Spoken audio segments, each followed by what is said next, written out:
I found this old wrench laying around, and today I'm going to turn it into a swordfish.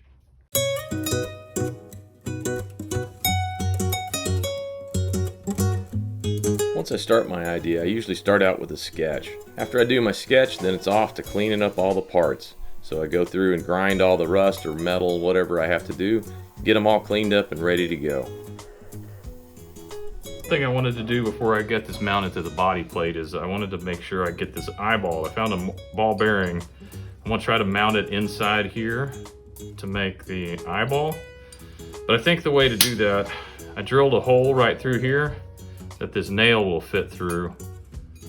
But I'll actually stick the nail in from this side and get it in here, and then I'll be able to tack weld it here.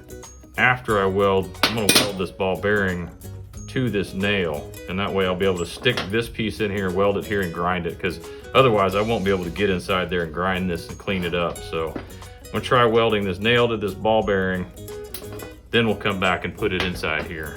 So let's try to hold that in place and see if we can't get that done.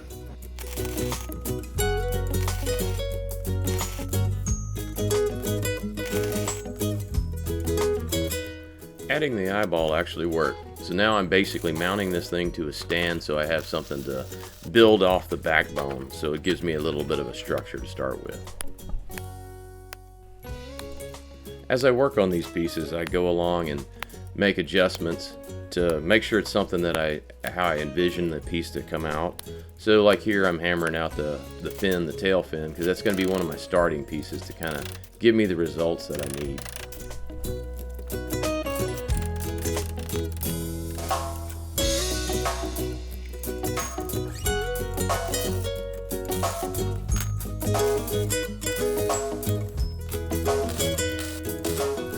Once I start forming the body pieces, I bend little small pieces of metal, kind of round them into shape, then I tack weld them back together and see how they fit. And I'll go through this process all the way down the body by doing one piece at a time to give me the structure and the shape that I want, because I really want it to have a lot of life and a lot of bend to it.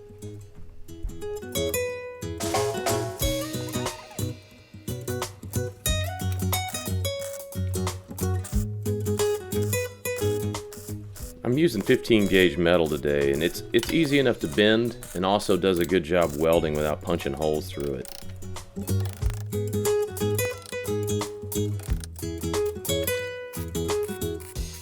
As I weld these seams together, you'll notice that I just do simple little spot welds one at a time over each other. This keeps it from burning holes through the seam. It also makes a pretty nice weld once I'm done. I can grind all this back off.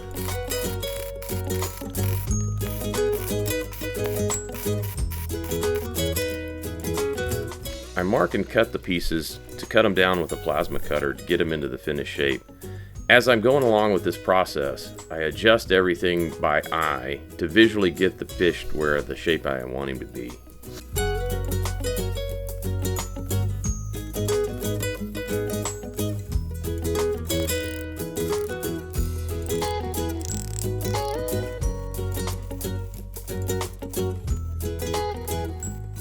Now that I have the body the shape I want, so I've started attaching it to the fin.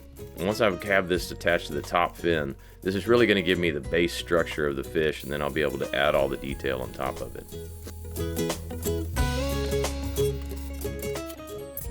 I decided to add some extra detail to the body by using some pieces of wire that I bent and welded at the top and the bottom, just to give him a little extra shape and structure. Also adding nails to the top of the fin to give it a little more lifelike feel, a little bit more movement in the piece. I'm not sure it shows very well in the video, but you can tell where I welded the fin to the body, caused the metal to heat, and it gives it a nice color distortion across the metal from a blue to a copper color. And that really makes the fish look nice as an end result.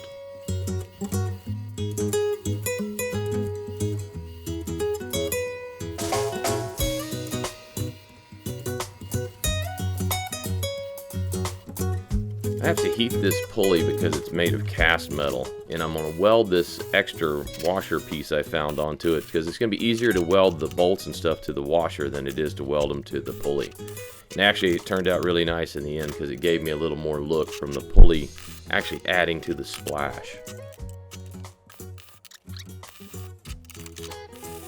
I just keep adding bolts in places, fitting the fish, making sure it looks the way I want, and then I keep adding pieces as I go, just till I get the feel and look that I want. Some of them I have to start back over, break off, and weld them back in a different place. But it's turning out nice, adding a lot of detail to it.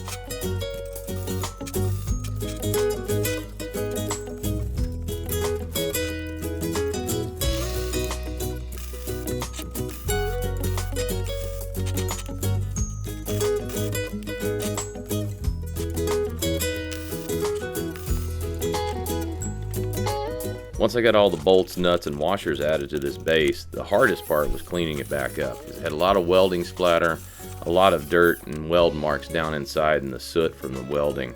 So it took me a while to get it all cleaned up. Had to use brushes, pads, Scotch-Brite, a couple different things to try and get it in place. Also used the torch again to heat up the pulley so I could weld the base of the fish to the pulley so he'd be permanently mounted.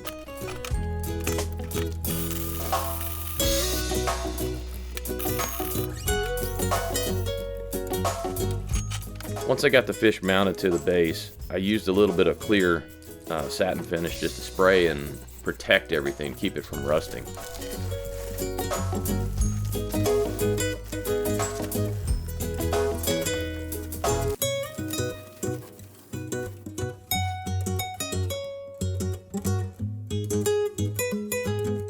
We got it done. Turned a wrench into a sculpture of a swordfish. Used nuts, bolts, and washers to make the splash of the water and an old pulley to make the base. Turned out really nice. I like the way it turned out. Happy with the results. If anybody knows what this wrench is, please comment below and let me know. And always, thanks for watching. Please like and subscribe.